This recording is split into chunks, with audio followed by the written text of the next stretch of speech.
Bienvenue chère entrepreneur ambitieuse dans Démesuré, le rendez-vous hebdomadaire pour toutes les entrepreneurs passionnées, audacieuses et déterminées. Je suis Marjorie, votre alliée pour naviguer dans l'univers de l'entrepreneuriat avec audace et authenticité. Chaque semaine, pendant 15 à 40 minutes inspirantes, je partage avec vous mes expériences, les hauts, les bas et surtout ce qui se passe en coulisses pour développer à votre tour votre business en ligne avec aisance, fluidité et de manière rapide.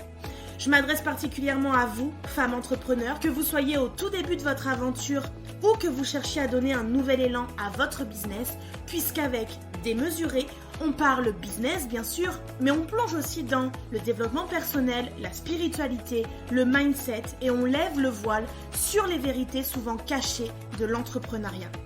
Tout cela dans une ambiance décontractée, honnête et je l'espère incroyablement inspirante pour vous. Alors prête à repousser les limites et à créer un business qui vous ressemble vraiment ? C'est parti pour un nouvel épisode de Démesuré. Bonjour à toutes et bienvenue dans ce nouvel épisode de podcast chez Démesuré. Aujourd'hui, je suis ravie de pouvoir faire cet épisode avec quelqu'un qui a fait partie de mon chemin d'expansion et d'élévation en 2023. Donc du coup aujourd'hui je reçois Aurore, donc de Aurore Leroux, que vous pouvez retrouver du coup facilement sur les réseaux sociaux et internet. Elle est coach et elle est déclicologue, c'est sa spécialité. Elle va vous expliquer exactement en quoi ça consiste. En tout cas Aurore, je suis ravie de te retrouver aujourd'hui. Ça me fait plaisir de t'accueillir chez Démesuré, l'endroit où on dit les choses sans faux semblant, on dit les choses telles qu'elles se passent dans les coulisses de l'entrepreneuriat. Et justement, pour toutes celles qui nous écoutent aujourd'hui, est-ce que tu peux nous dire qui tu es, ce que tu fais, ton parcours et cette expertise incroyable que tu as et qui a transformé mon début d'année 2023 ? Hello Marjorie, merci beaucoup dans un premier temps de m'accueillir ici. Je suis tellement contente de pouvoir participer à ton magnifique podcast, donc merci du fond du cœur. Alors pour me présenter, effectivement, je m'appelle Aurore Leroux. Depuis maintenant 2017, je suis devenue coach et j'ai créé ma spécialisation de déclicologue, effectivement, comment aider les gens et comment les accompagner à avoir des déclics. Donc ça a été pour moi un parcours qui n'était pas prédestiné, on va dire ça comme ça. Parce que moi, j'ai développé à l'âge de 9 ans une phobie scolaire, alors que j'étais une très, très bonne élève. Mais j'ai développé ça à la suite d'un déménagement et puis de rencontres aussi avec notamment un enseignant qui me faisait très peur, qui criait beaucoup, qui était beaucoup dans l'agressivité en fait de ses gestes aussi. Il jetait parfois des cahiers dans la classe, etc. Moi, j'avais très, très peur de ça et j'avais très peur de lui avec ses grosses lunettes qui lui faisaient des gros yeux, tu sais, assez impressionnants. Et du coup, oui, ça a été pour moi le début en fait de quelque chose, moi qui me mettait déjà beaucoup de pression à réussir les choses, à bien les faire. Ça a accentué en fait cette volonté et c'est parfois aussi mes insécurités qui sont liées à oui à bien faire les choses, à être une petite fille sage aussi. Ça m'a renforcée en fait là-dedans. Et petit à petit, je le vois comme ça aujourd'hui, mais à l'époque, je n'avais pas conscience de tout ça. Mais je me rendais compte que plus ça allait et plus je vivais en fait dans ces jouets pour les enfants. Tu sais, c'est des tasses qu'on empile les unes dans les autres. Et moi, j'avais l'impression en fait même d'avoir rajouté un dé à coudre dans ces tasses-là. Et je vivais dans mon petit dé à coudre. Tu sais, il fallait toujours faire en fonction des autres, des règles, des lois, de tout ça. Enfin, j'étais prise un peu au piège là-dedans. Et finalement, ça se traduisait en fait par mes anxiétés. J'avais beaucoup de mal à être naturelle avec les gens. J'avais beaucoup de mal à m'exprimer aussi. Je me disais que les gens ne me comprenaient pas. Je ne savais pas comment exposer mes idées pour qu'ils puissent comprendre qui j'étais et ce que je voulais quelque part. Et effectivement, j'ai eu un parcours scolaire qui a été atypique parce que plus les années ont passé, alors plus je me forçais à aller à l'école et je m'obligeais. Il faut absolument, Aurore, que tu continues.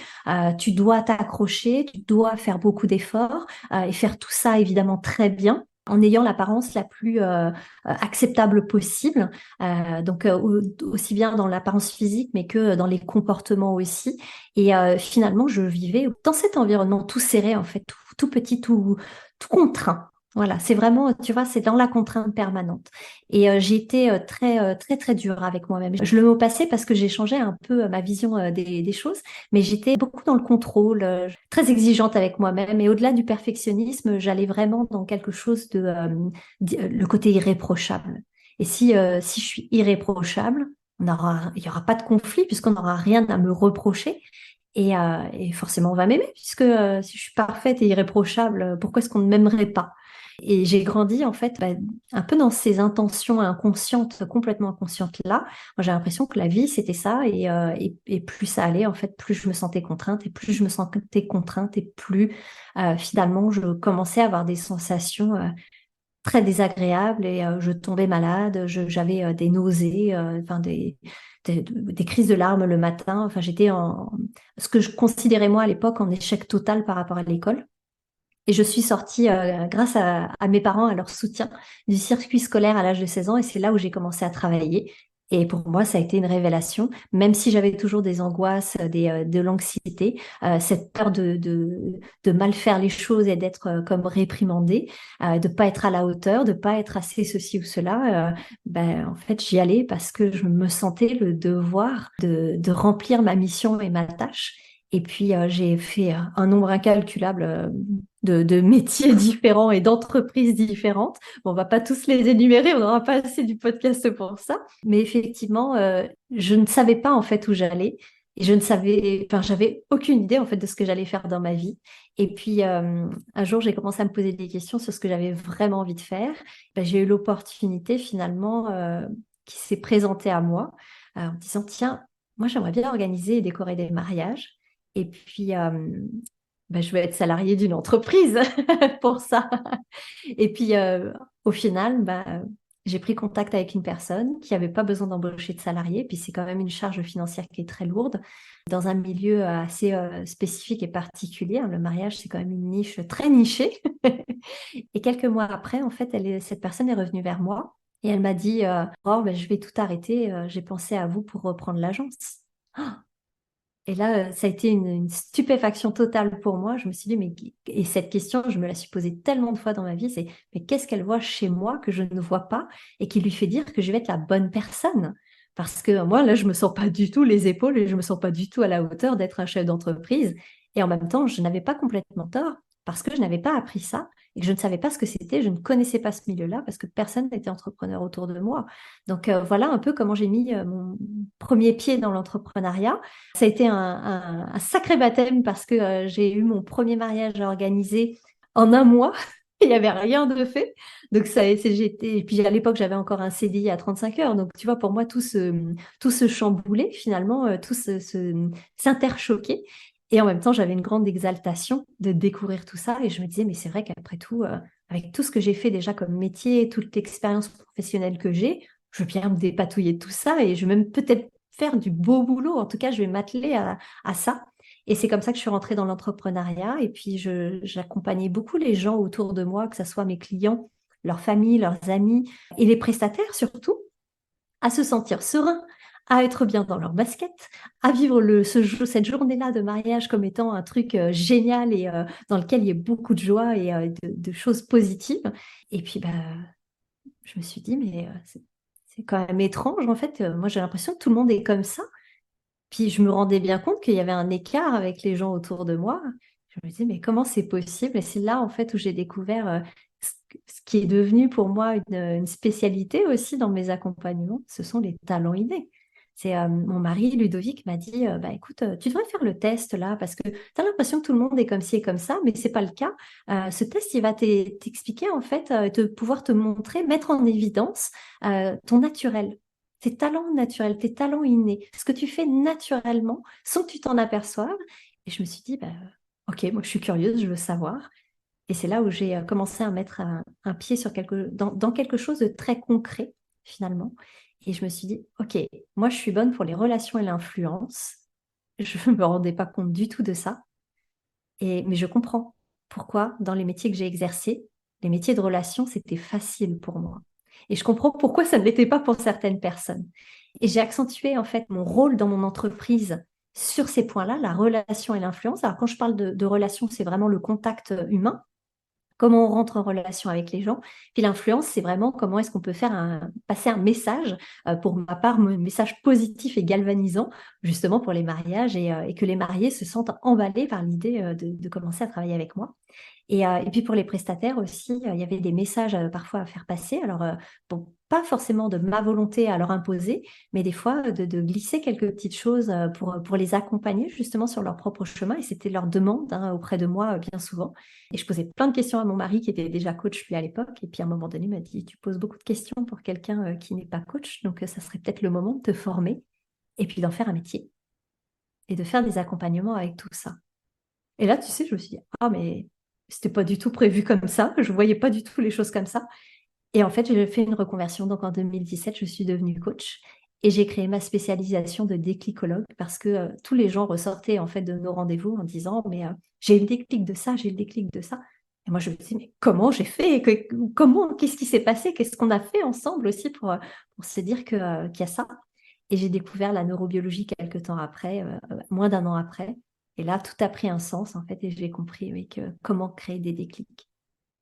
Waouh, quelle belle histoire. Je trouve que c'est hyper inspirant et justement cette spécialité que tu as créée, ben moi j'ai eu la chance de la vivre et de la découvrir parce que je savais que tu allais être la bonne personne pour me montrer qui j'étais naturellement, de me reconnecter en fait à qui j'étais naturellement et de sortir de mes patterns, de mes peurs, de mes croyances, de tout ce qui m'empêchait en fait de révéler aux autres et à moi-même en tout premier qu'est-ce que je savais faire et qui j'étais naturellement, sans forcer, et donc d'aller travailler mes talents innés avec toi, de les explorer, de les découvrir et de venir aussi confirmer des choses que je savais mais que peut-être je n'assumais pas complètement aussi.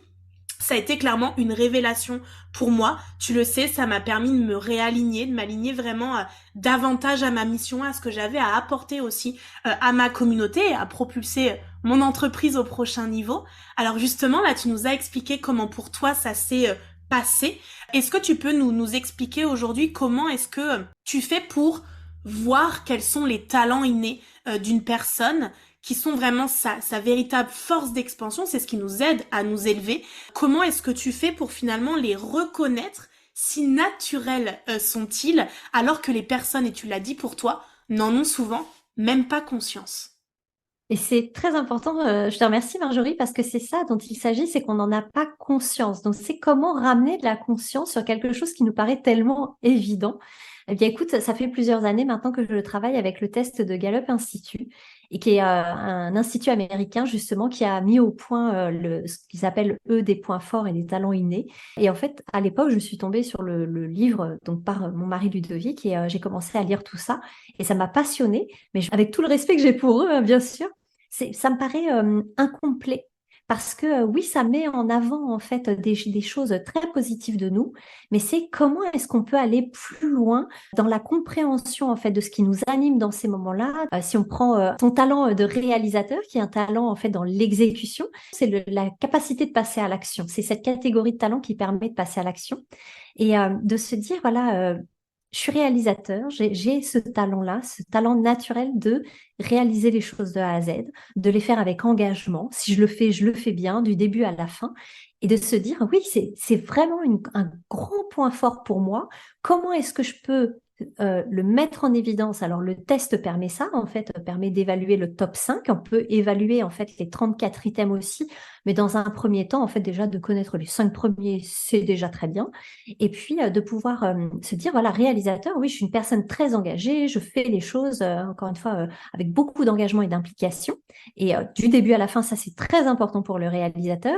Et c'est là où, tu vois, moi, je vais un peu plus loin, en fait, que le test parce que pour moi, c'était une évidence. C'est, oui, mais qu'est-ce qui se passe quand je vais trop loin, quand je pousse le curseur trop loin?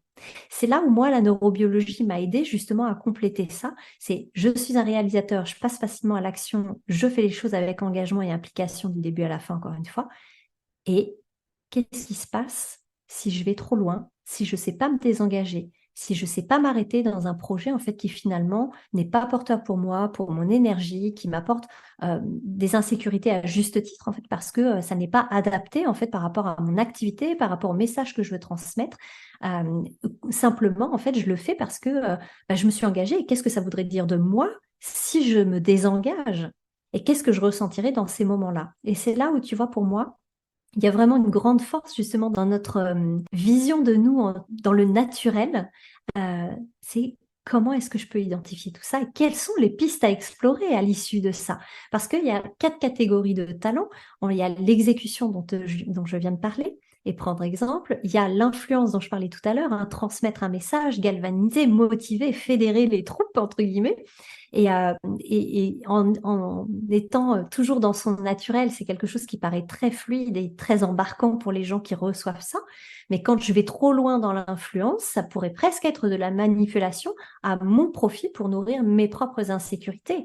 Et là, le message, il est perçu de façon complètement différente et on devient quelqu'un presque de repoussant en fait dans notre énergie, mais aussi par notre message et on peut braquer les gens qui sont en face de nous. Donc c'est important, tu vois, de savoir qu'il n'y a pas qu'une facette à la pièce, mais qu'il y en a au moins 2. Et c'est de savoir en fait où je me situe et justement comment je peux régler ce fameux curseur. Et parce qu'après, il y a les relations aussi, dont je parlais aussi tout à l'heure, de comment je crée du contact avec les gens. Est-ce que je suis une personne qui a une relation qui rentre dans la profondeur? J'ai besoin de ça, mais je ne comprends pas pourquoi les autres ne font pas ça et je peux en souffrir. Ou est-ce que je suis une personne voilà, qui va créer des liens avec plein de gens et puis un peu comme une abeille, tu sais, qui est butinée en fait dans plein de relations? Parce que c'est chouette de pouvoir avoir cette diversité aussi dans la relation, de connaître plein de gens. Mais est-ce que je me perds pas aussi à un moment donné dans tout ça? Et puis, il y a la dernière catégorie qui est la réflexion stratégique. C'est des personnes qui sont plus dans l'intellectualisation des choses. J'aime réfléchir, j'aime les idées, les pensées, travailler plein de choses dans ma tête, créer des plans, des stratégies, dans tout ça. Mais est-ce que je suis pas un peu trop parfois aussi dans mon esprit?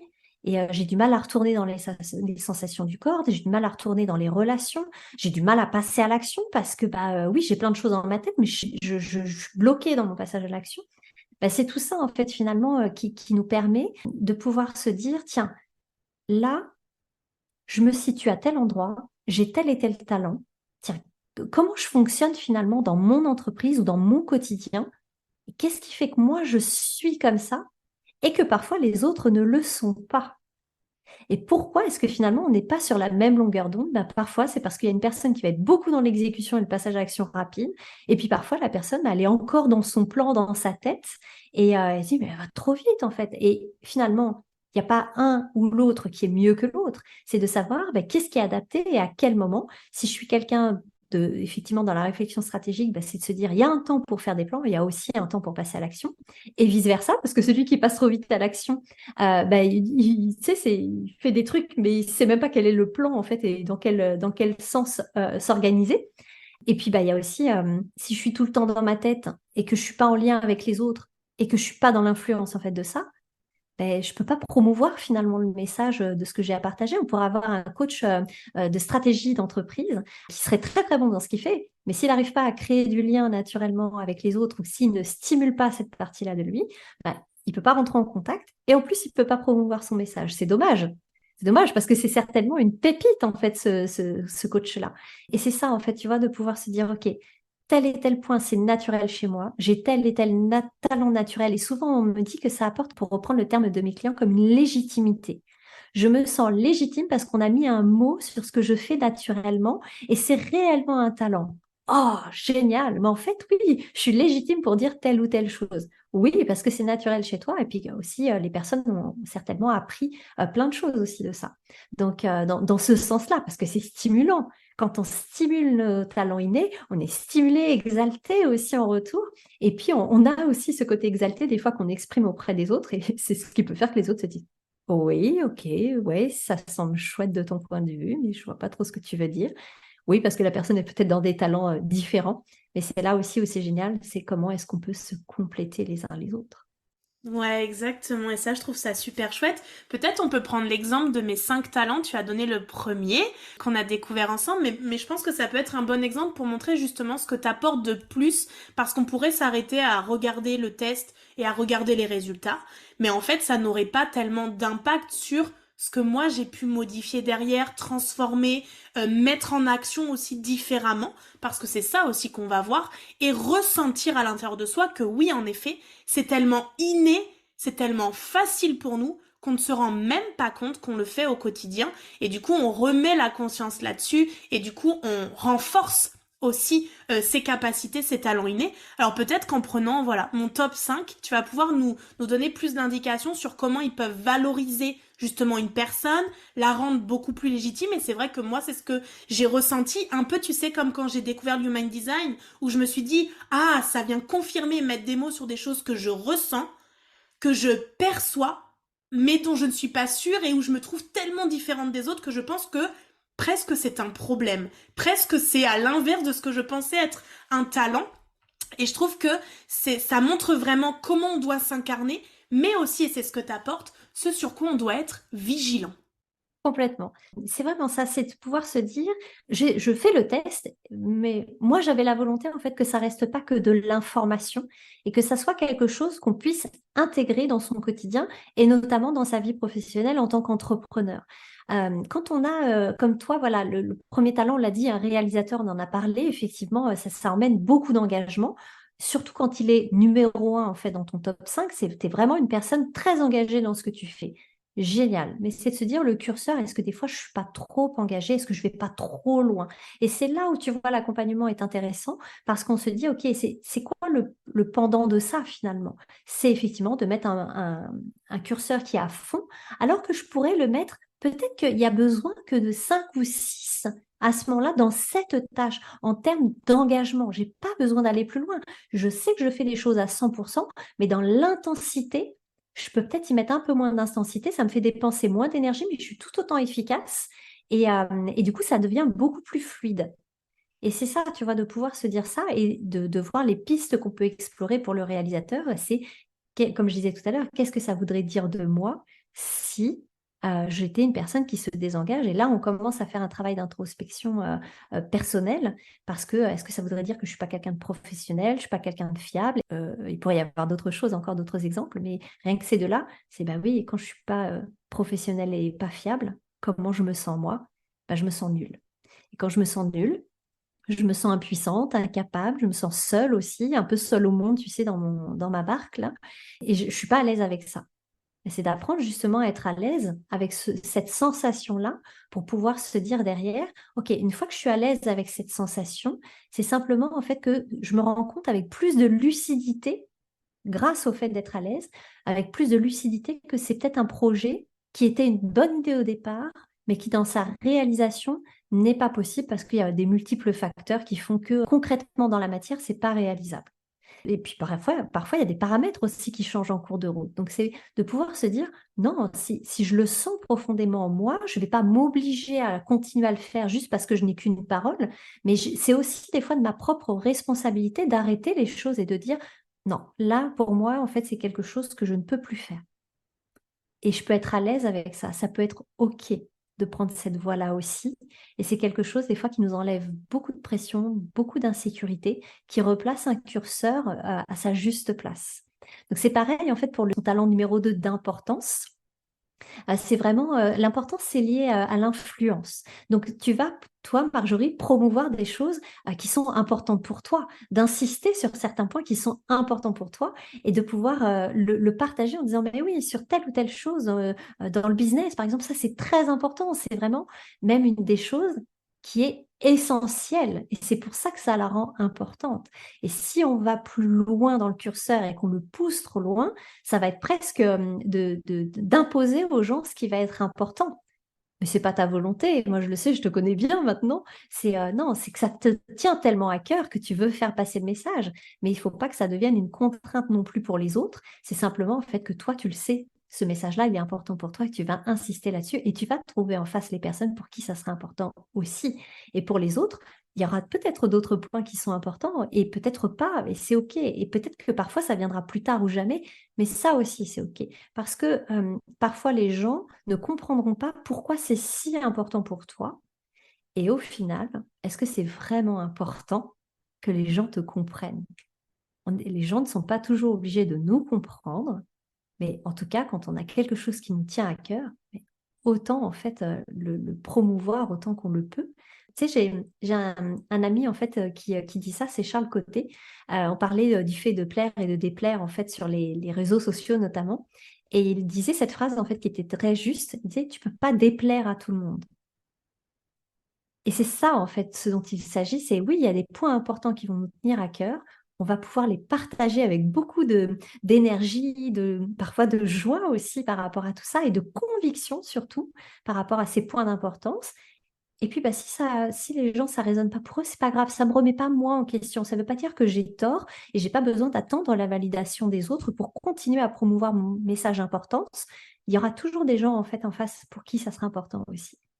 Pour le troisième talent, c'est la compétition. La compétition, ça fait partie de l'influence aussi. C'est le côté je me challenge. Je me challenge, j'ai envie d'aller plus loin, de pousser les curseurs à fond, de pouvoir me dépasser, d'évoluer, d'apporter du changement dans plein de choses aussi. Et c'est quelque chose d'essentiel en fait pour un entrepreneur d'aller dans le challenge et d'aller dans une compétition que je qualifierais de saine, d'adapter justement. Si je suis avec moi dans ce jeu, dans ce challenge, dans ce défi, et c'est ce qui m'embarque, et c'est ce qui fait que je vais embarquer les autres aussi dans cette belle énergie-là, d'amusement presque aussi. On a le droit de s'amuser dans l'entrepreneuriat. C'est très sérieux ce qu'on fait, mais on peut le faire avec de la joie aussi, sans se prendre soi au sérieux. Faire les choses sérieusement sans se prendre au sérieux et de se challenger au travers de tout ça parce que Dieu sait que l'entrepreneuriat est challengeant, ça c'est sûr. Mais de le prendre du côté dans la motivation en fait que ça va générer chez nous, de retrouver cette joie presque enfantine, hein, cette joie naturelle d'aller plus loin. Si on poussait le curseur trop loin, ce serait de vouloir toujours faire mieux que les autres, de vouloir aller plus loin que les autres, c'est ce côté dur, ce côté destructeur qu'on pourrait avoir soi-même et dans la relation aussi parfois aux autres. Ça ne veut pas dire en fait qu'on ne peut pas se challenger par rapport aux autres. Ils peuvent être une source d'inspiration pour se créer ses propres challenges, mais pas dans la destruction. Pas dans quelque chose en fait qui nous tire plus vers le bas que ça nous tire vers le haut. Tu vois ce que je veux dire, Marjorie? Donc c'est remettre le curseur à un endroit en fait qui me convient. Et je rentre pas non plus dans une compétition où je me bats contre moi-même. C'est encore une fois d'être dans cette joie compétitive.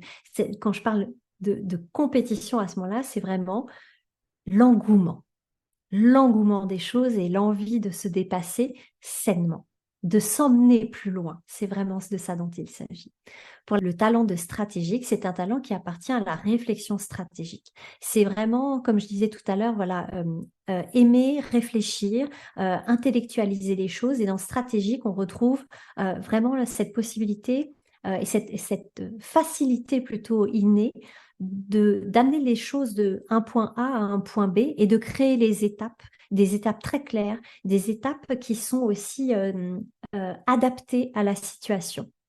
Le stratégique qui va évaluer toutes les possibilités et il va trier en fait dans ce désordre en disant ça on peut l'utiliser, ça on peut pas l'utiliser, ça c'est adapté, ça c'est inadapté, ça c'est une voie sans issue, je la mets de côté et il va faire ce tri pour à la fin on va avoir des étapes en fait qui sont très claires et pouvoir aussi les partager. En plus comme toi tu as de l'influence, tu vas pouvoir justement et dans l'importance et cette compétition de dire si vous voulez vous démarquer dans votre business, appuyez sur tel ou tel bouton chez vous, vous allez voir que ça fera toute la différence. Tu vois, on pourrait prendre cet exemple-là. Et à ce niveau-là où est votre client dans les étapes que l'on a créées, ça c'est déterminant, c'est hyper important. Apportez votre regard là-dessus, insistez en fait là-dessus. Tu sais, j'ai presque envie de dire, mais chouchoutez ce point-là, tu vois. Parce que ça, c'est un levier hyper important. Donc, stratégie qui va vraiment avoir cette notion-là. Dans le côté inadapté de stratégique, ce serait de vouloir déjà essayer toutes les issues pour être sûr, pour se rassurer, mais on perdrait beaucoup de temps et en fait on le sait de soi-même, à ce moment-là on ne s'écouterait pas, donc il y aurait comme un conflit à l'intérieur et puis de faire en sorte aussi que ça soit des étapes claires parce que sinon on pourrait se perdre en fait dans tout ce qui est possible et on perdrait les gens qui sont en face de nous aussi à créer trop de... C'est comme si on faisait un mind map qui est... il y aurait tellement de possibilités, on perdrait les gens dans le mind map, en fait. C'est ça que je veux dire. Donc voilà, pour stratégique, c'est de remettre le curseur pour avoir des étapes très claires et pour donner aussi des étapes très claires. Et futuriste, mon dernier talent du top 5, c'est un talent en fait qui est dans la réflexion stratégique lui aussi. Donc on peut s'apercevoir maintenant que tu as 2 talents dans la réflexion stratégique, 2 talents dans l'influence et un talent dans l'exécution. Et il pourrait manquer la catégorie relationnelle, mais je vais revenir après.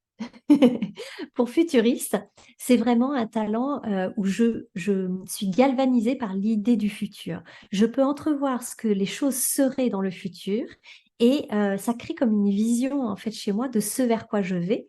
Et c'est galvanisant en fait de pouvoir se dire tiens, ça pourrait ressembler à ça, ce programme pourrait ressembler à ça, cette entreprise pourrait ressembler à ça, à qui je suis pourrait ressembler à ça.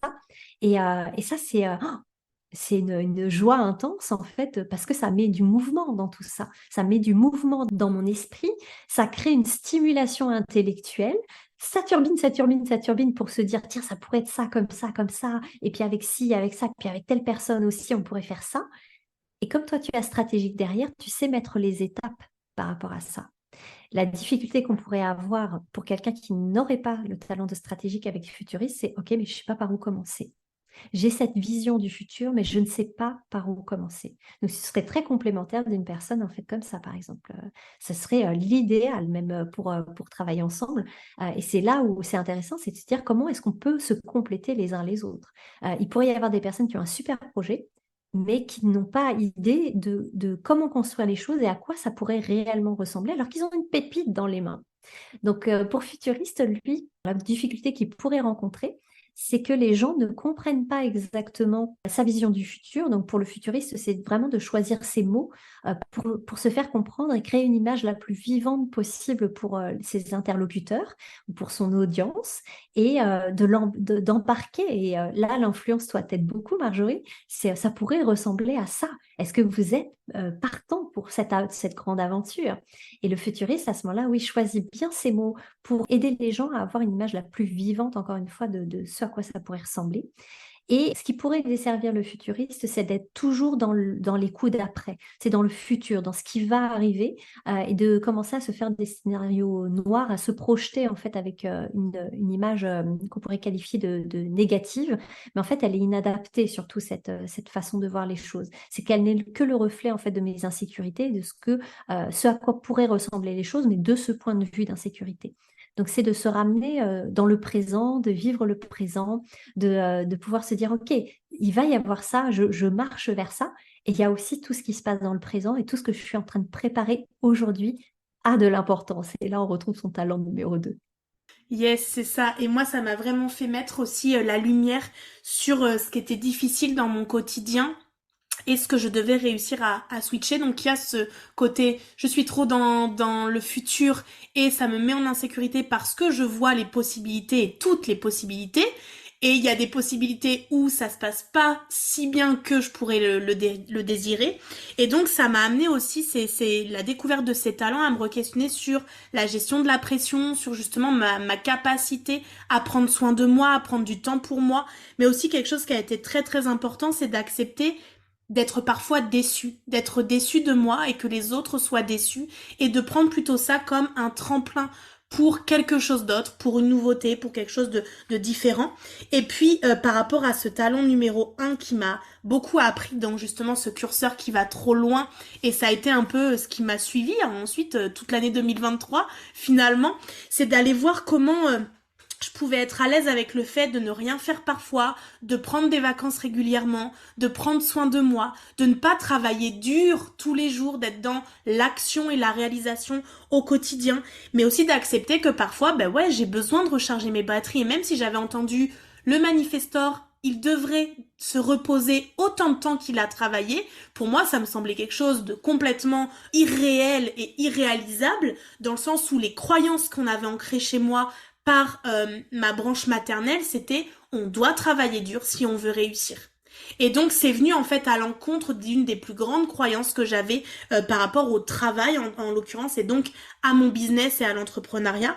Et puis il y a eu quelque chose dont on a beaucoup discuté nous en off aussi, c'est ce côté j'ai le droit de revenir sur des décisions que j'ai prises à un moment donné, j'ai le droit de remettre en question des choses dans lesquelles je me suis engagée parce que c'est plus ok à un moment donné, j'ai le droit de changer mes plans, j'ai le droit de revoir ma copie sans craindre d'être désaimée, d'être jugée, d'être critiquée, sans craindre que ça vienne ébranler finalement ma valeur. Et je trouve ça hyper intéressant que d'aller identifier ses talents. Maintenant, une question que peut-être beaucoup se posent, c'est comment on fait pour venir cultiver et aiguiser un petit peu ces véritables atouts, hein, tu l'as montré, quand tu parles de ces 5 talents, c'est moi, c'est comme une évidence aujourd'hui. Mais comment est-ce qu'on fait pour tenir ça dans la durée? Et je sais que ton accompagnement est aussi là pour nous permettre d'aller vers ce chemin. Mais c'est pas si facile que ça finalement au quotidien de venir placer ces différents curseurs à l'endroit où on a besoin de les placer à l'instant T. Exactement, je te rejoins, c'est pas une évidence parce que comme déjà en général on n'en a pas conscience, c'est pas évident en fait de travailler sur quelque chose d'inconscient. On le sait tous, hein, quand l'inconscient en fait n'est pas palpable, n'est pas visible, n'est pas concret. Donc la première chose, c'est effectivement de prendre connaissance de ses talents, de pouvoir se dire, tiens, ça existe chez moi, et de manière concrète. Je peux mettre des mots sur ce que je fais naturellement. Ça, c'est la première chose. La deuxième chose, c'est d'en prendre conscience dans le quotidien.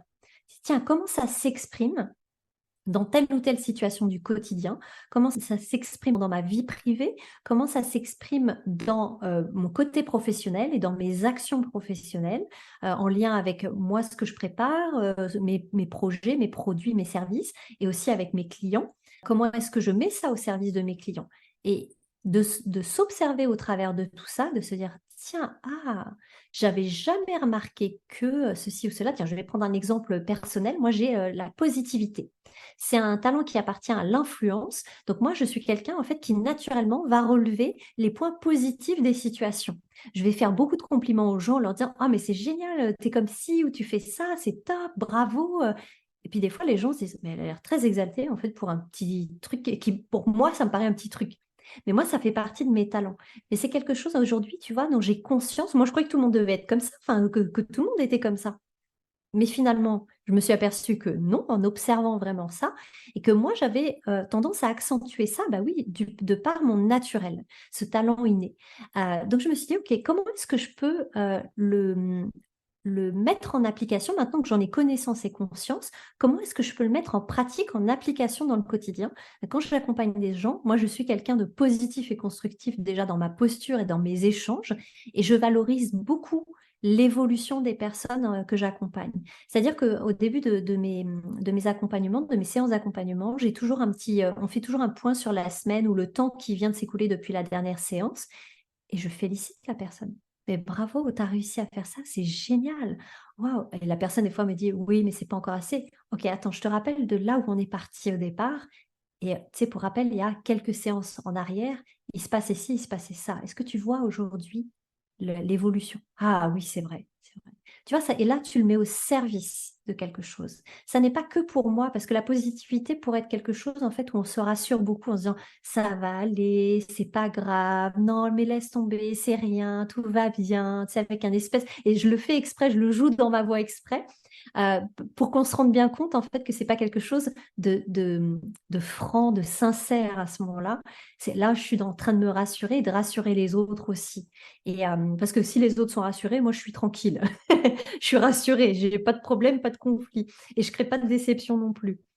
Donc, tu vois, c'est ça, en fait, c'est de pouvoir se dire, comment est-ce que je peux mettre ça au service? Et pour ça, c'est d'en avoir connaissance, d'en avoir conscience et de le pratiquer au quotidien. Et là, comme on vient y mettre de la conscience et de la pratique, on renforce en fait ce mécanisme naturel qui est complètement adapté dans certaines situations.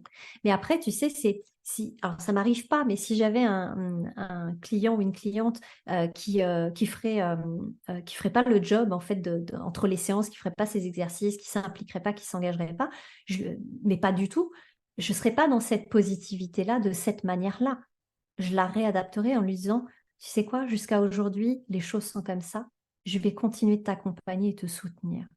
Tu vois, comme ça pourrait être, mais je ne serais pas en train de lui dire, mais c'est pas grave si tu n'y arrives pas, c'est rien, tu vas y arriver un jour.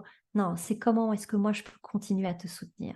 Ça veut dire que j'ai une présence positive à ce moment-là. C'est très différent que la réassurance.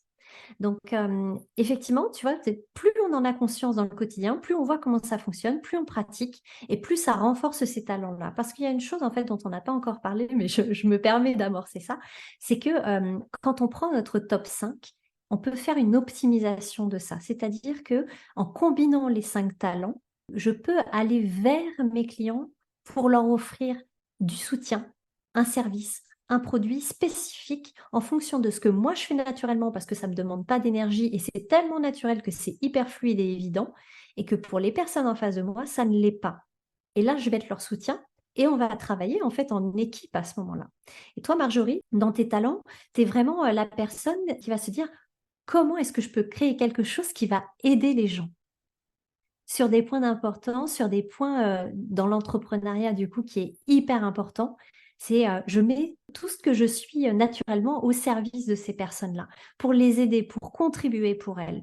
Je pense pas que je me trompe si je vais sur cette voie-là, avoir les services que tu proposes. C'est vraiment ça. C'est comment est-ce que je peux aider les personnes là où elles en sont à aller plus loin dans leur vision, dans leur future entreprise. Comment est-ce qu'on peut les embarquer pour qu'elles aillent vers ça?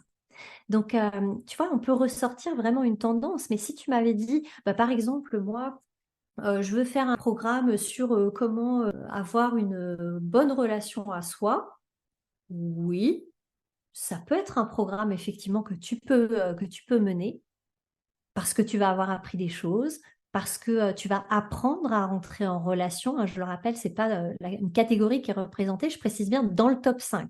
Et c'est peut-être représenté dans le top 10, mais pas dans le top 5. Mais ça serait peut-être quelque chose qui, toi, te demanderait des efforts d'aller comprendre comment on crée des relations, comment on fait pour ci ou pour ça. Tu vas plus partager en fait quelque chose de l'ordre de la compétence que du naturel. C'est ça que je veux dire par là. Donc, par contre, si on regarde tes talents et comme on le disait tout à l'heure, hein, stratégique et futuriste, oh my God, comme c'est magnifique de se dire que tu peux tout construire dans ta tête, là, rien que quand quelqu'un te parle de son projet, et d'avoir toute cette influence pour embarquer les gens et que la personne puisse embarquer elle-même ses clients. Et le passage à l'action avec un plan en fait qui sera hyper concret. Donc l'étape 1, on fait ça ensemble. L'étape 2, ça tu le fais, tu le prépares toi et puis on le revoit après. Tu vois, on pourrait imaginer un modèle d'entreprise comme ça. Et pour toi, je vais te poser la question, Marjorie, qu'est-ce qui serait le plus exaltant pour toi? Le projet sur la relation? Alors ça ne veut pas dire que tu n'accompagnes pas les gens dans la relation à eux-mêmes, hein, je précise bien ça. C'est simplement que ça ne serait pas quelque chose de naturel pour toi a priori du point de vue de tes talents, encore une fois. Ou est-ce que quel projet tu préférerais? Celui d'être coach relation ou coach business stratégique? Alors moi, mon métier de chaque jour dans lequel je m'éclate, c'est coach business stratégique. Et ce qui ressort de mes accompagnements, c'est que tout est pensé pour être des mini-étapes qui amènent vers un résultat, le résultat désiré sur lequel je bâtis mon message marketing, mes ventes, ma page de vente, etc. Donc tout le côté structurel en fait d'une offre qu'on propose en ligne. Mais là où je m'éclate, c'est à construire le plan au départ de la formation, savoir quels outils je vais y mettre, dans quel sens, quelle est la logique en fait dans ce que j'apporte. Et en fait, c'est Expanser, mon programme où on va justement aller voir ses peurs, ses croyances, etc. Lui, il nous permet d'y aller étape par étape avec des mini-audios quotidiens où en fait on sait pas trop où on y va, c'est ce que mes clients disaient, on sait pas trop où elle nous amène. Et finalement, quand on est arrivé au but, on se dit ah ouais, en fait, ce qu'on regarde derrière, c'était logique, c'était normal en fait de prendre ce chemin. Et Manifesting Magic, qui est mon plus gros programme où j'apprends tout le côté justement stratégique, tout ce que je sais faire naturellement avec les tunnels de vente, la communication sur les réseaux, l'optimisation de toute sa communication et de son marketing. Mais c'est pareil, c'est un programme où quand je l'ai construit, je me suis dit waouh, 10 modules, c'est énorme. Est-ce qu'elles vont arriver jusqu'à la fin? Est-ce qu'elles vont pas se décourager avant? Et en fait, il y a eu quelque chose qui s'est mis en route de quelle manière je peux les motiver à aller jusqu'au bout et qu'elles y aillent étape par étape et qu'entre chaque étape, elles puissent réussir à se célébrer et à, comme toi tu disais tout à l'heure, juste prendre conscience de l'évolution qui s'est passée à ce moment-là. Et je crois qu'une des choses qu'amènent aussi ces talents-là, quand on a conscience de ces talents innés, c'est justement cette expansion, mais cette expansion personnelle et du coup derrière professionnelle, puisque tout est lié et tout a un sens et un impact ensemble. Et du coup, c'est une force motrice, je trouve, dans l'expansion de nos entreprises en ligne. Mais complètement. Et tu vois, on a la réponse, hein, tu n'as parlé que de ça, en fait, voilà, de cette construction et tout ça. La relation, au final, toi, tu vas l'inclure là-dedans, mais c'est pas ton moteur principal. Et c'est là, tu vois, où c'est intéressant parce qu'on en avait parlé quand on a fait ta restitution de talent, justement, c'est d'être au cœur de la relation, aux endroits, en fait, où c'est stratégique pour toi, justement. Et quand je parle du fait que ça soit stratégique, c'est pas genre, ah oui, non, mais là, il faut absolument que je sois en lien avec les gens et tout. Non, c'est naturellement. On n'est pas dans la relation, dans une relation de manipulation, mais dans une relation sincère, justement, dans ce que tu apportes. C'est ça aussi qui crée ta force, c'est que au travers du stratégique, du business, etc., tu apportes toute la personne que tu es dans la relation au moment où les personnes ont besoin de ça. Et c'est pour ça que ça fonctionne aussi si bien pour toi et dans la relation que tu crées avec tes clients, c'est qu'elles viennent vers toi et pour toi parce que tu représentes justement cette stratégie business et que elles se disent ah mais moi c'est exactement ça qu'il faut et elles connectent dans un second temps avec toi, mais elles ont connecté aussi à ton énergie avant et évidemment et à la personne que tu es. Mais c'est pour elles en fait c'est ça qui est important aussi de le savoir, c'est que les personnes vont venir parce que tu as un discours autour de la stratégie. Alors bien sûr qu'elles adhèrent encore une fois à ton énergie, à qui tu es, mais par contre, c'est ce qu'elles viennent chercher chez toi.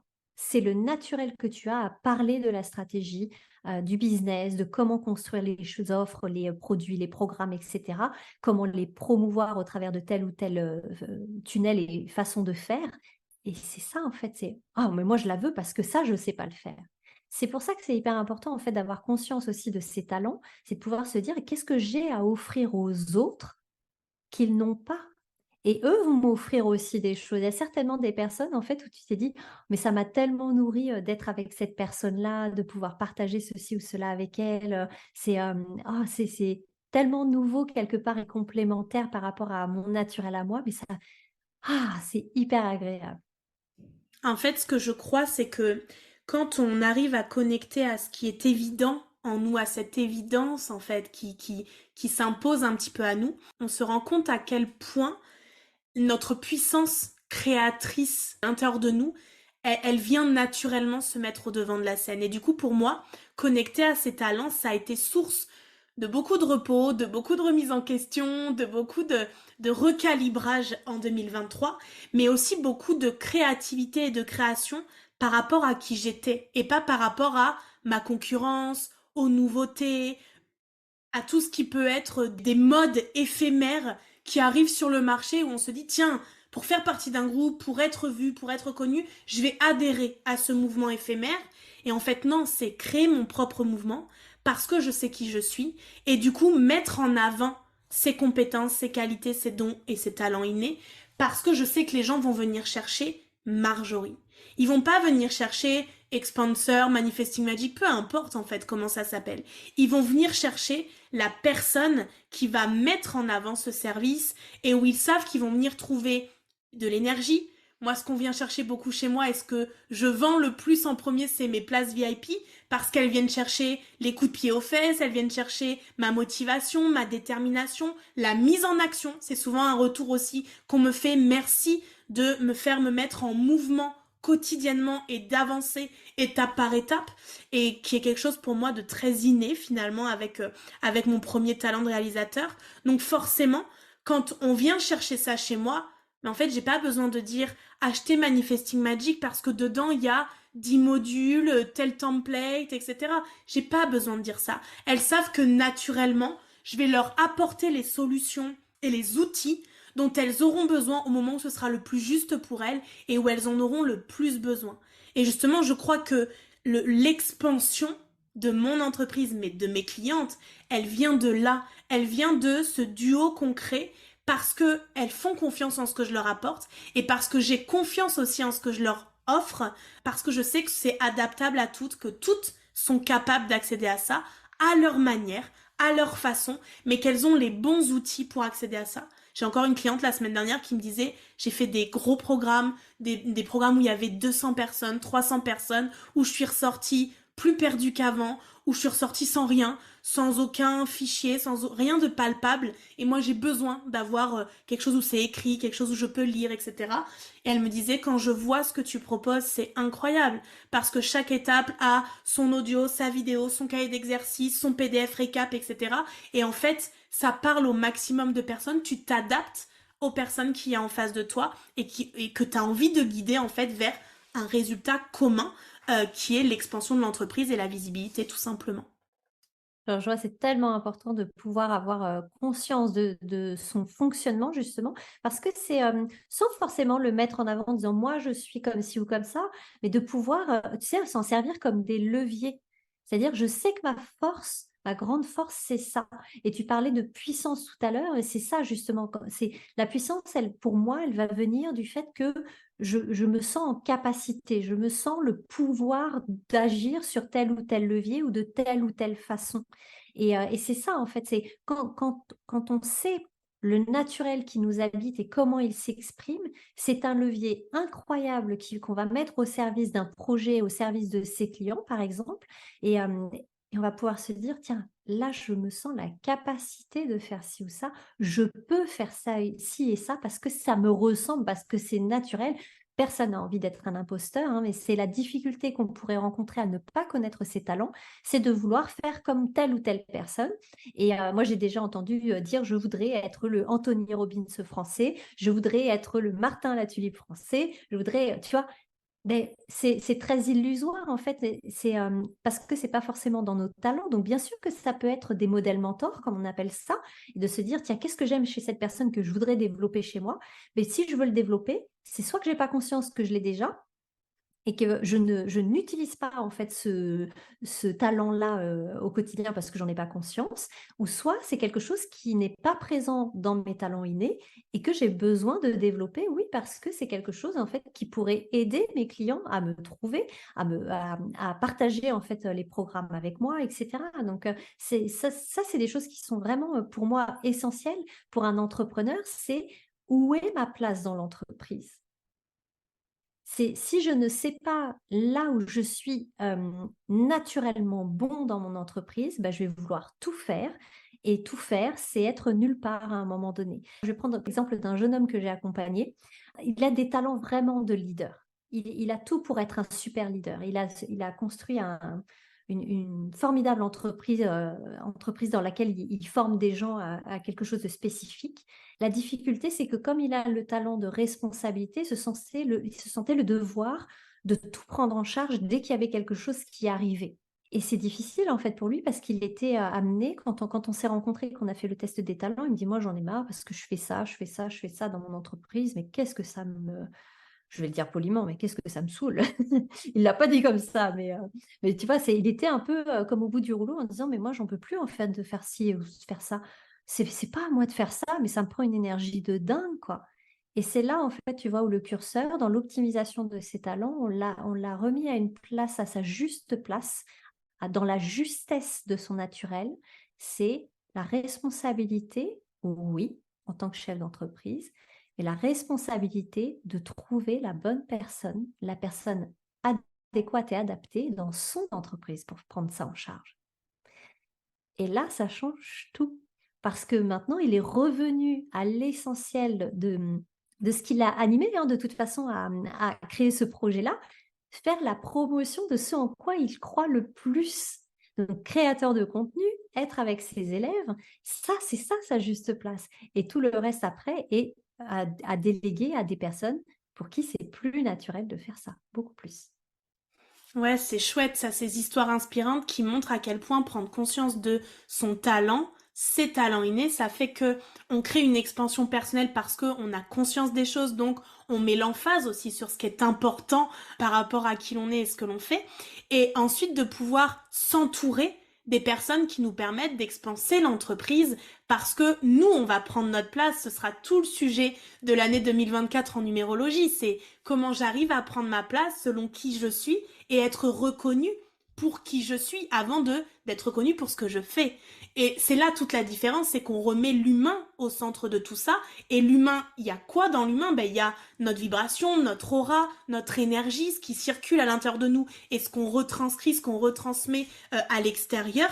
Et il y a justement ces talents innés qui transforment forcément nos quotidiens. En l'occurrence, moi, ce que je connais, notre quotidien de maman et d'entrepreneur, parce que clairement, ça nous permet aussi de modifier notre façon de communiquer, notre manière de nous montrer, de montrer vraiment les réelles parts de nous et d'être dans la démonstration de la vraie Marjorie que l'on est, sans vouloir cacher, contraindre, tu as parlé de ça au début, mais contraindre un pan de notre personnalité ou de qui l'on est parce qu'on l'assume pas, parce que on n'a pas envie de le mettre au devant de la scène, alors que pourtant, c'est ce que les gens sentent de nous et ressentent de nous, et c'est ce pourquoi ils viennent nous chercher. Et c'est ce qui crée, et moi c'est ce qui a créé à un moment donné une dissonance entre ce que je voulais promouvoir et dire, ce que je voulais montrer, et ce pourquoi on venait me chercher. Et ce pourquoi on venait me chercher, c'était de la clairvoyance sur ce que j'avais d'inné en moi finalement, que je n'osais pas trop montrer, parler, etc. Et en fait, je me disais, mais tiens, c'est bizarre qu'on m'envoie cet appel constant vers ce service, vers cette manière d'être, cette manière d'accompagner, de coacher les gens, alors que finalement, c'est pas ce que je mets en avant. Ça veut dire que c'était perçu par l'extérieur, mais que même moi, je n'en avais pas conscience, et pourtant, ça a fait partie à un moment donné de l'expansion de moi en tant que Marjorie et l'expansion de mon entreprise. Justement, toi, comment tu perçois cette reconnexion à nos talents innés pour en faire un épanouissement global au quotidien, puisque moi j'ai bien vu que les répercussions avaient été sur la femme, puis la maman, l'épouse, la conjointe, puis l'entrepreneur. Et donc finalement on voit que ça peut créer un écosystème aussi hyper galvanisant, hyper épanouissant, où on peut se sentir dans la joie, dans la créativité, heureuse, épanouie. Comment tu penses que le lien se fait entre ces talents innés et notre épanouissement au quotidien? J'adore ta question, Marjorie, parce que on est au cœur du sujet, en fait. C'est quand on est dans nos talents innés, qu'on les exprime et qu'on les laisse s'exprimer au quotidien, on est dans une haute énergie parce que c'est naturel chez nous. Dès que on est dans le côté réprimé, quand on veut rapetisser ou rabougrir quelque part ou cacher ses talents innés ou qu'on ne les exprime pas parce que parfois l'environnement ne le permet pas, on n'est pas à l'endroit en fait pour faire ça ou que tout simplement on n'en a pas conscience, on sent comme une énergie en fait qui s'éteint, où on est contraint en fait à s'éteindre au fur et à mesure et on n'est pas du tout épanoui en fait parce que finalement on contraint notre naturel dans un petit dé à coudre comme je disais tout à l'heure. C'est ça, et vivre dans le dé à coudre, c'est pas du tout agréable et c'est pas du tout confortable. Quand on enlève tout ce qui est naturel chez nous, on s'éteint. Tu sais, je suis pas, je vais prendre un peu cette métaphore-là, mais je suis pas une grande partisane en fait de l'ultra maquillage. Parce qu'on perd le côté naturel et on perd la connexion en fait à soi parce que quand on se démaquille le soir devant la glace, on se trouve moche. Parce que si on a été vers l'ultra maquillage, c'est on cherchait à se trouver belle au travers de ça. Mais quand finalement, on apprend à aimer l'image que l'on a de soi, de se dire, tiens, il y a ça qui est beau chez moi, ça je le mets en avant, ça aussi, mais pas en poussant le curseur, tu sais, en étant dans l'ultra. C'est au contraire de revenir connecter à ça, à tous ces points forts que l'on a, que l'on met en avant naturellement. Ah, c'est tellement plus magnétique et attractif, à mon sens. En tout cas, moi, j'ai trouvé mon épanouissement au travers de ça. C'est comment est-ce que je peux mettre en relief mon naturel. En plus, c'est tellement facile de le faire et ça ne prend pas d'énergie, au contraire, même ça en apporte. Et c'est là où on va s'en apercevoir, hein, qu'on est dans ses talents ou pas. Mais c'est tellement plus exaltant finalement et dynamisant même de se dire, je suis complètement moi. On dit ça aujourd'hui, je veux être moi, ben, rien que ça déjà, plutôt que d'aller essayer je vais dire le mot avec beaucoup d'amour, hein, de me grimer parce que je voudrais ressembler à ci ou à ça. Et c'est juste parce qu'on n'a pas conscience en fait de tout ce qu'il y a de formidable en fait chez nous. Là, c'est chouette l'exemple que tu prends parce qu'il me parle énormément. On doit être ultra connecté à l'heure qu'il est. Parce qu'en fait, dans cette année 2023 et dans mon cheminement, il y a eu ce truc mais en fait, on fait tout en tant que femme pour modifier son apparence. On va chercher les meilleurs vêtements qui vont nous aller. On va aller faire des mèches, faire des colorations à nos cheveux. On se maquille, etc. Mais pourquoi faire? Et ça a été une de mes grandes questions quand je suis revenue à moi, avant l'été 2023, quand je suis revenue à l'essentiel, ce qu'on disait d'essentiel, dans l'instant présent, et que j'ai essayé de quitter ce pendant finalement du futuriste, et où je me suis dit, ok, au lieu de toujours être dans le futur, reviens dans l'instant présent et viens chercher ce qui est important pour toi, ici et maintenant. Et en fait, je me suis dit, mais pourquoi on cherche sans cesse à avoir une apparence différente de qui l'on est? J'ai les cheveux bouclés, j'ai toujours lissé mes cheveux. Toute mon adolescence, je me suis cramé les cheveux à me lisser les cheveux.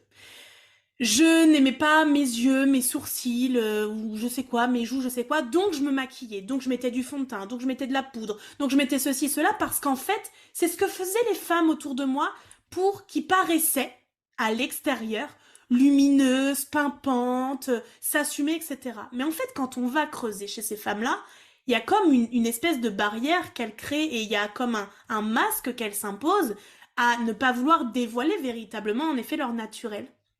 Et donc, la dernière fois que je suis allée chez la coiffeuse, je suis sur la route, à mon volant, et je me dis, tiens, je vais écouter un épisode de podcast pendant la route. Donc, je lance un épisode de podcast, et dans cet épisode, la personne dit que elle a décidé d'arrêter de se faire des mèches, qu'elle a décidé de revenir à sa couleur naturelle pour montrer véritablement qui elle est, de revenir à ce que finalement l'univers lui a donné et de la manière dont elle est née en fait, et naturellement, et d'arrêter de se cacher derrière ce que je disais tout à l'heure, des modes, ce que font tous les autres, les personnes qu'on va dire, oh, elle paraît belle, etc. Et là, je suis au volant de ma voiture en train de me dire, ok, depuis 3, 4 mois, t'es en train d'expérimenter le qui je suis vraiment. Je reprenais sans cesse le travail qu'on a fait sur mon top 5, tout ce que je fais moi au travers de la numérologie, l'astrologie, le human design, tout le pan énergétique. Et je me suis dit, mais pourquoi tu vas chez la coiffeuse en fait? Pourquoi tu vas aujourd'hui? C'est quoi le pourquoi tu fais cette action? Est-ce que c'est je prends rendez-vous parce que je sais que je dois y aller tous les X semaines pour refaire mes mèches? Ou est-ce que je le fais parce qu'il y a un sens pour moi? Et en fait, je suis arrivée chez la coiffeuse sans la réponse à cette question, bien évidemment. Et assise sur le fauteuil, je lui dis, elle me dit, bon bah comme d'habitude. Et en fait, elle était déjà en train de partir préparer le produit, quoi. Bon bah comme d'habitude, on se connaît bien, enfin voilà. Et là, je lui dis, ben non, ce sera pas comme d'habitude. Et là, je vois qu'elle s'arrête et qu'elle se dit, ah. Donc elle se ravance vers moi, elle me dit, ben qu'est-ce que tu veux faire? Et je lui dis, ben je ne sais pas. Ce que je veux être, c'est ressortir naturel, c'est que je veux ressortir comme je suis moi, c'est que je suis certaine maintenant que je n'ai plus envie de dompter mes cheveux pour qu'ils soient comme X ou Y, ou qu'il n'y ait pas un cheveu qui part de travers, ou voilà. Je veux être en fait naturel et que ça représente ma personnalité. Et en fait, je suis ressortie de chez la coiffeuse sans mèche blonde, avec une coloration à mes racines pour justement estomper la démarcation de mes anciennes mèches avec ma couleur naturelle, et où en fait aujourd'hui, il reste plus grand chose de mon blond que j'ai fait pendant des années, et où je me rends compte que les gens me disent à quel point je parais tellement lumineuse, même si en fait je me fais plus mon teint par exemple, je mets plus de fond de teint, je surcharge plus mon maquillage. Si j'ai envie de mettre un rouge à lèvres rouge un jour, je le fais parce que c'est une impulsion, mais je le fais pas par obligation, comme ce que j'ai pu vivre en fait dans mon métier de banque, où en fait chaque jour il fallait paraître quelque chose à l'image de l'entreprise. Et en fait moi j'ai compris que chez Marjographie, plus j'allais être dans le naturel de qui je suis, montrer que oui, le marketing, la stratégie, le côté visionnaire, tout ce que sont en fait finalement mes talents et ce qui est mon cœur de métier, que vers où je suis allée, je vais dire naturellement, mais sans en avoir conscience en tout cas au départ.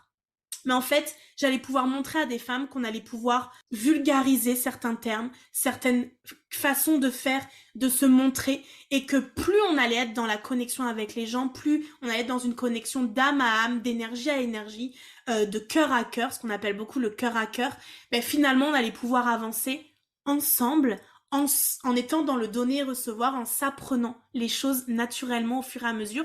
Et c'est ce dont tu parlais tout à l'heure, c'est la complémentarité et comment chacun, on peut s'apprendre des choses selon nos talents. Et c'est marrant parce que cette semaine, je suis tombée sur un post Instagram d'une coach française qui disait que cette semaine, elle était allée chez la coiffeuse et qu'elle avait décidé d'assumer son côté poivre et sel, que c'était difficile pour elle parce que toute sa vie, elle avait passé son temps à faire des colorations et puis des colorations qui sortaient un petit peu de l'ordinaire.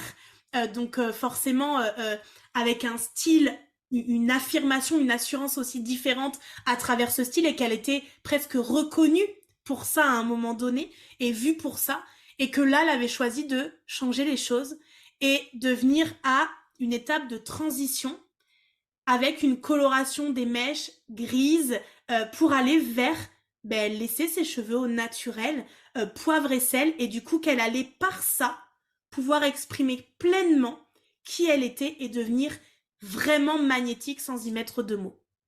Donc je trouve ça très parlant, l'exemple que tu as donné, parce que finalement on voit que c'est dans l'air du temps et que ça paraît peut-être futile, mais finalement pour des femmes comme nous, qui menons des entreprises de front, qui étons dans l'action, la stratégie, etc. au quotidien, je crois que allier aussi dans cet épanouissement, il y a aussi ce pan bien-être, reconnexion à soi, alignement.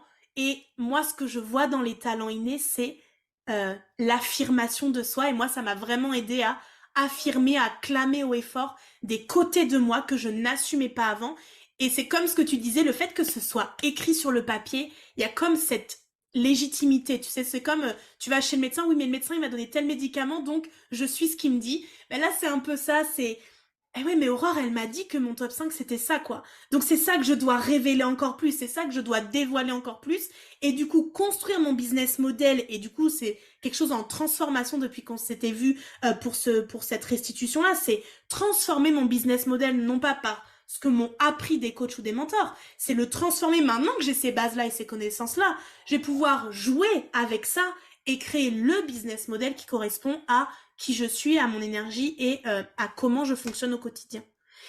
Et justement, j'ai une dernière question pour toi avant qu'on puisse clôturer cet épisode tellement passionnant sur lequel on pourrait rester plusieurs jours, même s'il faudrait qu'on puisse aller chercher de l'énergie à un moment donné. C'est justement pour toutes ces personnes qui se sentent coincées, qui se sentent brimées, qui se sentent peut-être aussi en perte de vitesse parce que toi et moi, quand on échange sur nos clients, etc., tout en gardant la confidentialité, mais en exprimant en fait leurs ressentis, ce qu'ils traversent, etc., on se rend compte que quand même en 2023, on a beaucoup d'entrepreneurs qui sont en perte de vitesse, mais surtout en perte de sens dans leurs activités, dans le pourquoi ils font les choses.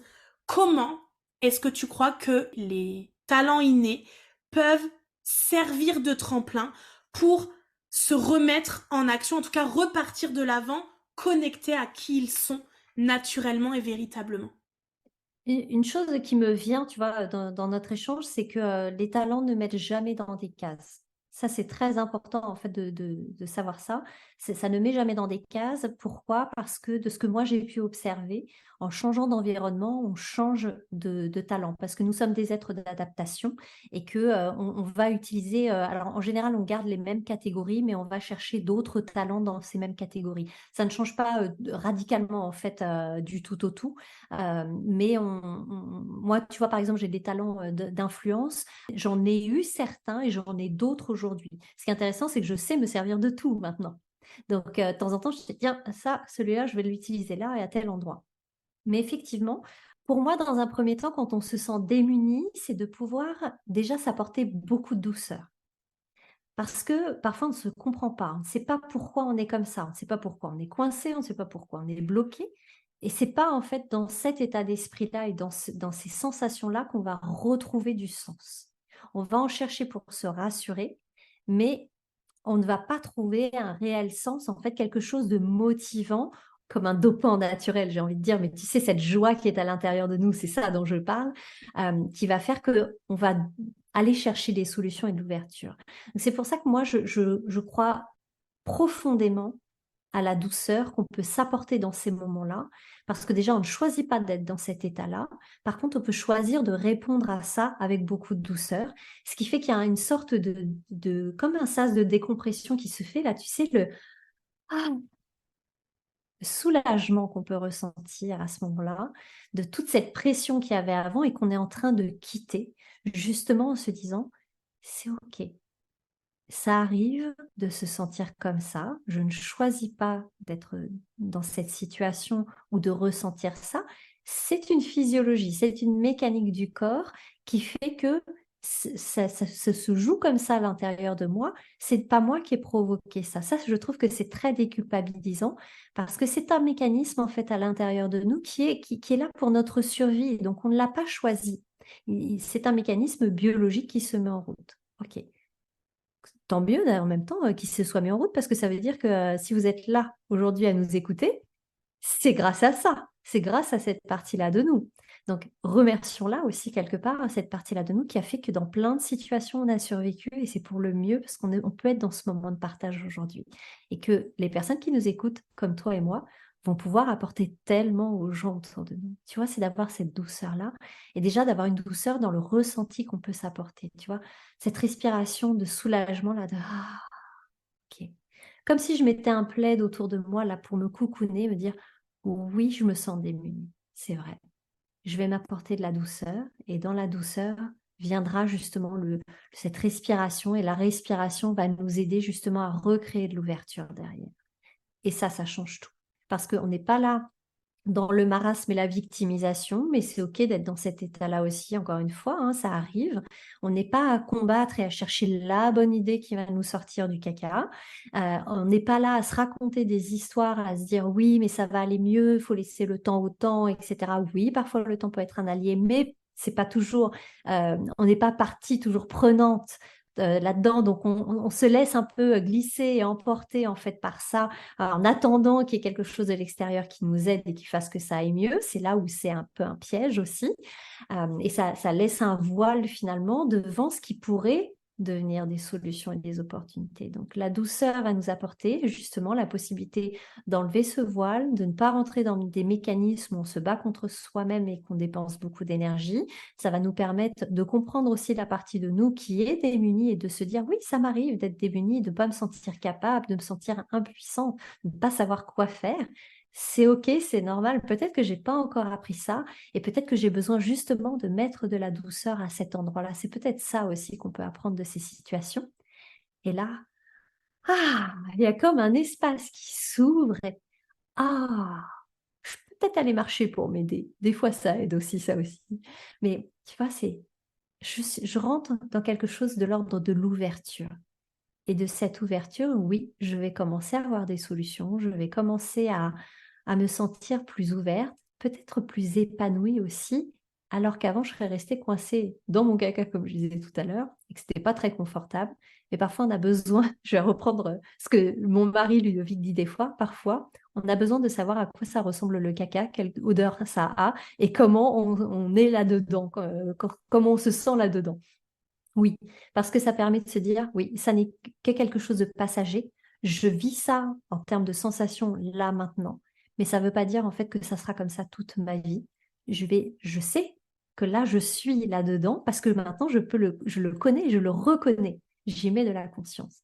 Mais maintenant je peux aussi aller vers d'autres choses. Je peux aller dans quelque chose plus doux, plus ouvert, plus léger, plus fluide, plus évident et là, je peux commencer à répondre à mon marasme et à ma victimisation avec tellement de douceur et de gentillesse. Et aujourd'hui, je pense que la difficulté qu'on pourrait ressentir, c'est que on veut se battre contre ça. Et c'est un mécanisme naturel. Et se battre contre soi, c'est le début d'une très longue guerre. Et je pense qu'on a tous et toutes fait ça jusqu'à maintenant. Il est peut-être temps de remettre de la douceur dans tout ça. Et c'est beaucoup plus porteur, à mon sens, d'aller dans cette douceur parce que elle nous donne du pouvoir à nouveau. Waouh, c'est beau et c'est hyper inspirant. Merci Aurore pour tes partages d'aujourd'hui. Je trouve que ça met vraiment du sens dans qui on est et dans pourquoi on fait les choses. Et remettre du sens dans tout ça, c'est aussi se donner l'opportunité de grandir, d'être dans cette évolution personnelle et professionnelle et que à la base de tout, il y a nos choix, il y a nos décisions et qu'on choisit aussi à un moment donné d'être connecté à nous ou de rester désaligné sur une période donnée, mais que tout ce que l'on vit a du sens et que tout ce que l'on traverse nous apporte son lot d'apprentissage et de tout ce que l'on doit connaître et reconnecter à l'intérieur de nous. Je pense qu'aujourd'hui, on a déjà exploré un peu le terrain fertile des talents innés et de comment ils peuvent nous aider à catalyser justement l'expansion de nos projets, de nos idées qui à la base sont juste à l'intérieur de nous et qu'on a besoin de mettre du coup dans la matière. Aurore, un grand merci à toi pour cette conversation passionnante. À chaque fois, c'est un plaisir de pouvoir discuter et partager avec toi avec ces conseils précieux que tu peux nous apporter. Est-ce que tu peux nous dire du coup où est-ce qu'on peut te retrouver, où est-ce qu'on peut te suivre et comment est-ce qu'on peut travailler avec toi sur justement ces talents innés? Alors, déjà, merci beaucoup, Marjorie. C'est toujours un plaisir de partager tout ça avec toi, de passer tous ces moments ensemble. Je pourrais passer des heures avec toi, vraiment à échanger sur tout ça. Je suis toujours passionnée par nos échanges. On peut me retrouver sur le site auroreleroux.com. Vous verrez, là, c'est en évolution en ce moment parce que moi aussi, j'évolue, mais on retrouve toutes les informations et surtout le formulaire de contact. En fait, vous m'écrivez quand vous voulez. Moi, je suis toujours tellement contente, mais en plus, ça nourrit la relationnelle qui est en moi. Et vraiment, je suis toujours contente de pouvoir répondre aux questions. On n'est pas obligé de travailler avec moi pour m'écrire. Moi, je suis beaucoup dans l'échange, justement, quand on se pose des questions, quand il y a des idées qui nous traversent ou quoi que ce soit. Mais moi, en tout cas, je suis très ouverte à tout ce que vous pouvez m'envoyer justement par ce formulaire de contact, mais aussi par Instagram, à Aurore Leroux _déclicologue. Et je suis souvent sur Instagram. J'adore échanger avec les personnes qui m'écrivent. Pour moi, c'est quelque chose d'essentiel en fait et ça nourrit évidemment mes talents, ça leur permet de s'exprimer aussi. C'est en ça les réseaux sociaux pour moi, ça peut être autant une source où je me perds, où il pourrait y avoir plein de choses, mais aujourd'hui justement où je sais bien me canaliser justement et l'échange avec les gens pour moi c'est essentiel. Je réponds à tous les messages moi-même parce que c'est tellement une grande joie pour moi de pouvoir vous répondre, d'échanger avec vous, donc surtout sentez-vous libre. Et puis si vous voulez travailler avec moi, c'est soit un petit message effectivement sur Instagram ou dans le formulaire de contact de mon site, donc je le répète, auroreleroux.com, et je vous explique tout. Et on fait de toute façon un rendez-vous préliminaire aux accompagnements parce que je veux être moi déjà sûre d'être la bonne personne pour accompagner les gens qui me contactent et puis pour bien expliquer aussi comment les choses peuvent fonctionner parce que moi, mon premier talent en plus, c'est l'adaptabilité. Donc, je me laisse encore parfois beaucoup driver par ça. Mais en tout cas, pour moi, ce qui est très important, la première chose en fait qui me tient à cœur, c'est le lien. Le lien et la connexion. Donc, sentez-vous libre de venir vers moi pour tout ça. Ah, et je crois que tu reflètes bien ce talent-là et cette capacité à être en lien avec les personnes et c'est quelque chose que tu arrives vraiment à créer et à maintenir sur la durée. Donc merci à toi d'être qui tu es et d'exprimer pleinement tes talents aujourd'hui. Moi je suis ravie de t'avoir reçu aujourd'hui chez Démesuré pour montrer à quel point on est toutes puissantes, on a toutes de la puissance en nous, positive, motrice pour nous amener vers nos désirs et nos rêves. Et du coup les filles, je vous invite vraiment à aller découvrir Aurore sur ses réseaux puisque elle nous partage aussi souvent de quoi rire, être en joie, se mettre en route vers un succès personnel à travers justement le bonheur, les choses simples de la vie, juste rire et sourire. Et ça, c'est juste de la pépite et du bonheur. Donc merci à toi d'avoir apporté cette découverte, cette exploration des talents innés à travers mon exemple, ton client. Je trouve que c'est vraiment passionnant. Les filles, allez vous abonner à Aurore, allez demander à Aurore qui vous êtes vraiment. Elle vous dira, vous, qui vous êtes et ce que vous vibrez à l'intérieur et que vous devez refléter à l'extérieur. Merci Aurore, merci à toutes celles qui nous ont écoutés aujourd'hui. Et puis d'ici le prochain épisode de podcast, cultivez vos talents et brillez de mille feux parce que le monde n'attend que ça. Ciao Aurore et belle journée à toi. Merci du fond du cœur, Marjorie. Merci d'avoir écouté cet épisode. Si cet épisode vous a plu, n'hésitez pas à le partager autour de vous et laissez-moi un commentaire et 5 étoiles. Ça me motivera à vous préparer plein d'autres épisodes inspirants. Et d'ailleurs, on se dit à la semaine prochaine pour le prochain épisode.